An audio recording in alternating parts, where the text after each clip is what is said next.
Hello बच्चों, let's see this question. This question says copper 1 is diamagnetic.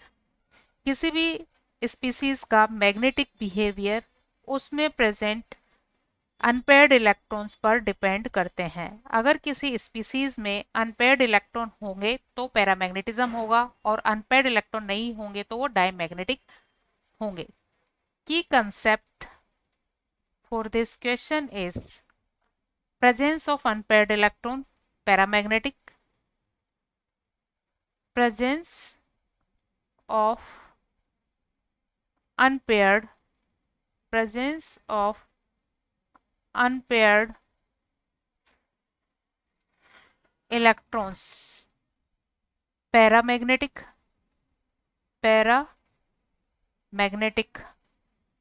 absence of unpaired electrons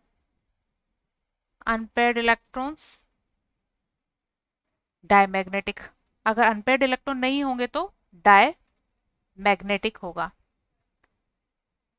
diamagnetic substance ऐसे substance होते हैं जो external magnetic field को repel करते हैं.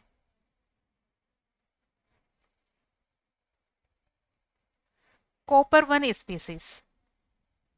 कॉपर जिसका कि एटॉमिक नंबर 29 होता है, इसका इलेक्ट्रॉनिक कॉन्फ़िगरेशन होता है 1s2 2s2 2p6 3s2 3p6 3d 10 4s1.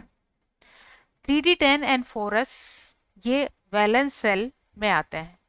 Valence shell ऐसा सेल जिनके ऑर्बिटल बॉन्डिंग में पार्टिसिपेट करते हैं. बाकी सभी इनर ऑर्बिटल्स यहाँ कंप्लीटली फिल्ड है, यहाँ कोई अनपेयर्ड इलेक्ट्रॉन नहीं हो सकते. लेकिन कॉपर से जब कॉपर प्लस का फॉर्मेशन होता है तो एक इलेक्ट्रॉन लूज होता है और इसके पास इलेक्ट्रॉन्स रह जाते हैं अब 28 इलेक्ट्रॉन्स. और इसका इलेक्ट्रॉनिक कॉन्फ़िगरेशन इस तरह से होता है 1s2 2s2 2p6 3s2 3p6 3d 10 4s0. यहाँ एक इलेक्ट्रॉन जब निकलता है तो सबसे पहले इलेक्ट्रॉन आउटर मोस्ट सेल से निकलता है, तो इसका आउटर मोस्ट सेल है 4s4. तो यहाँ से एक इलेक्ट्रॉन निकल जाता है. इस तरह 4s में इलेक्ट्रॉन 0 रह जाते हैं और 3d में अभी 10 इलेक्ट्रॉन्स है. तो अगर हम यहाँ इसके वैलेंस सेल का इलेक्ट्रॉनिक कॉन्फ़िगरेशन ग्राउंड स्टेट में बनाएं for copper plus in ground state, तो इसका इलेक्ट्रॉनिक कॉन्फ़िगरेशन इस तरह से होता है. इसके 4s में कोई इलेक्ट्रॉन नहीं है और इसका 3d सबसेल डी सबसेल जिसमें कि 5 ऑर्बिटल होते हैं और सभी 5 ऑर्बिटल डीजेनरेट होते हैं. और डीजेनरेट मतलब सेम एनर्जी के ऑर्बिटल्स होते हैं. तो हुन्स रूल के अकॉर्डिंग जब इनमें इलेक्ट्रॉन फिल किए जाते हैं तो इनिशियली इनमें एक इलेक्ट्रॉन सिमिलर स्पिन के फिल किए जाते हैं. बाकी रिमेनिंग इलेक्ट्रॉन से इनमें पेयरिंग की जाती है जो अपोजिट स्पिन के होते हैं. तो यहाँ क्योंकि 3d10 में 10 इलेक्ट्रॉन है तो पांचों ऑर्बिटल में यहाँ दो दो इलेक्ट्रॉन आ गए हैं. इस तरह से 10 इलेक्ट्रॉन यहाँ कंप्लीटली फिल्ड कर दिए गए हैं और सभी ऑर्बिटल्स यहाँ पेयर्ड फॉर्म में है. All orbitals are in paired form. तो यहाँ कोई भी अनपेयर्ड इलेक्ट्रॉन नहीं है. Not any unpaired electron. Not any unpaired electron in 3d subshell. यहाँ कोई भी अनपेयर्ड इलेक्ट्रॉन नहीं है, इसलिए ये कैसा होगा? डायमैग्नेटिक होगा.